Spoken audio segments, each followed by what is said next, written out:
అందరికీ నమస్తే. వచ్చిరాని వైద్యం చేసి ఒళ్ళంతా వలగొట్టుకుంటూ డాక్టర్ ముచ్చట తర్వాత చెప్తా కానీ ముందుగా వీడియో చూసే పని చేయరు మీరంతా. అన్న ఒకసారి నర్సంపేట వీడియో పెట్టు, జనాలు అంతా చూస్తారు. చూసిరు కదా. అయితే ఒక అమ్మాయి కంట కడుపు నొప్పి లేస్తుందంట. కడుపు నొప్పి లేస్తే నర్సంపేట దగ్గర వేద స్కానింగ్ సెంటర్ ఉంటుందట. ఆడికి కొనిపోయారంట. నా బిడ్డ కడుపు నొప్పి లేస్తుంది జర చూడవా అని చూపించారంట. పోతే డాక్టర్ రావడానికి ఇడానికి ఏం చూసిండో పాడైపోయి మూత్రం పరీక్ష చేసిండట. మూత్రం పరీక్ష చేసి ఏం బాధపడకురి నీ బిడ్డ ప్రెగ్నెన్సీ అని చెప్పిరట. అని పాడైపోను గారు కడుపు నొప్పి అని మేము వస్తే ఇటు ప్రెగ్నెన్సీ అంటారు, ఇది ఎక్కడ పాపం అనుకొని చిన్నపాటి కసపిస పెట్టుకోరంట. వద్దు లాభం లేదు ఇడ కాదు కానీ ఇంకో కాడికి పోదాంపా అని ఆ వరంగల్ దగ్గర ఇంకో దవాఖానకు పోయిరంట. ఇంకో దవాఖాన కాడికి పోయి ఈ పశు దవాఖాన జరిగిన ముచ్చట చెప్పకపోయి మా బిడ్డ కడుపు నొప్పి లేసిన జర చూడవా అంటే ఆ డాక్టర్ జర అనుభవంగాడు ఉన్నట్టు పోగానే చూసిండట. ఆలేసి బీలేసి చూసి తర్వాత పరీక్ష చేసిండట. పరీక్ష చేయగానే కడుపులో గడ్డు ఉంది, ఆ గడ్డ వల్ల నొప్పి అవుతుంది, ఆపరేషన్ చేసుకుంటారా అని అడిగిండట.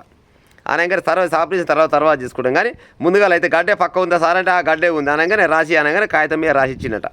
ఆ కాగితాన్ని తీసుకొని మళ్ళీ వీటికి వచ్చిరు, ఈ వేద స్కానింగ్ సెంటర్ దగ్గరికి వచ్చిరు. వచ్చి ఎవరో డాక్టరు కడుపులో గడ్డు ఉంటే నువ్వు బిడ్డ ఉందని చెప్తివి, నీకు ఎవరో సర్టిఫికేట్ ఇచ్చింది అనుకొని ఈ విమానం మూత మోగిచ్చిరాని చూసిరు కదా వీడియోలు వెళ్ళాక. ఈ వచ్చిరాని చేతలు చేయడం ఎందుకు, ఈ ఒళ్ళంతా వలగొట్టుకోవడం ఎందుకు? ఉంటే ఉన్నది చెప్పాలి, లేకుంటే లేదు చెప్పాలి. ఇప్పుడు కడుపు నొప్పి లేస్తుందంటే స్కానింగ్ చేయాలి కానీ మూత్ర పరీక్ష రక్త పరీక్ష కూడా చేయమంటాడు చెప్పురి. ఇంకో ఎక్కడ జరిగింది అంటే నర్సంపేట దగ్గర జరిగిందంట.